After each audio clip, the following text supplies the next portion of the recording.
আমার এই বক্তব্যের জন্য কেউ আমাকে আওয়ামী লীগ বা ভারতের দালাল বানিয়ে দিতেই পারেন, তারপর কথাগুলো বলা খুব জরুরি।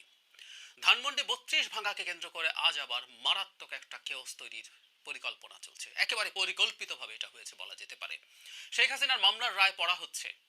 এই রায় কেমন হতে পারে আমরা মোটামুটি ধারণা করতে পারি, কারণ তার বিরুদ্ধে যথেষ্ট পরিমাণ অকাট্য প্রায় তথ্য প্রমাণ আছে।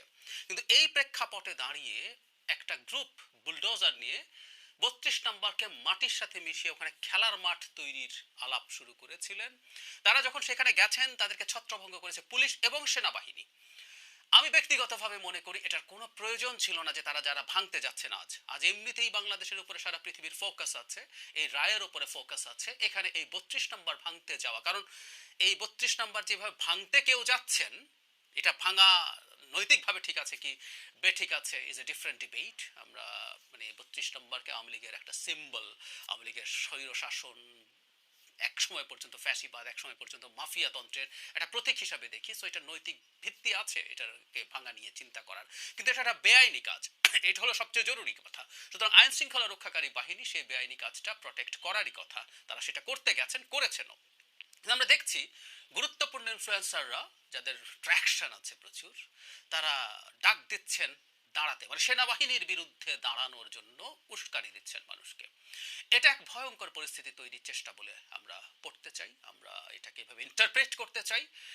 জনগণের কোনোভাবেই উচিত হবে না আজকের এই দিনটাকে বিতর্কিত করা। আজকে যদি এটা হয় যে জনগণের পর এখন আইন শৃঙ্খলা রক্ষাকারী বাহিনী, বিশেষ করে সেনাবাহিনীর বিরুদ্ধে দাঁড়িয়ে তাদের সাথে সংঘাতে জড়ান এবং সেখানে কোনো জানমালের ক্ষয়ক্ষতি হয়, সেটা আমাদের এই আজকের দিনটাকে কলঙ্কিত করবে এবং আজকের দিনটার ফোকাস নষ্ট করে ফেলবে শেখ হাসিনার বিচারকে। এবং দীর্ঘদিন থেকে আমরা খেয়াল করেছি জনগণকে সেনাবাহিনী এবং সেনা প্রধানের বিরুদ্ধে উস্কে দেওয়ার একটা প্রবণতা কন্টিনিউয়াসলি চলেছে। সেটা দফায় দফায় ব্যর্থ হওয়ার পরও তারা আশা ছাড়েননি, যে কোনো ঠুনকো অজুহাতে তারা সেই প্রেক্ষাপটটা জারি রাখতে চান, তৈরি রাখতে চান এবং সেখানে জনগণকে রিয়্যাক্ট করাতে চান।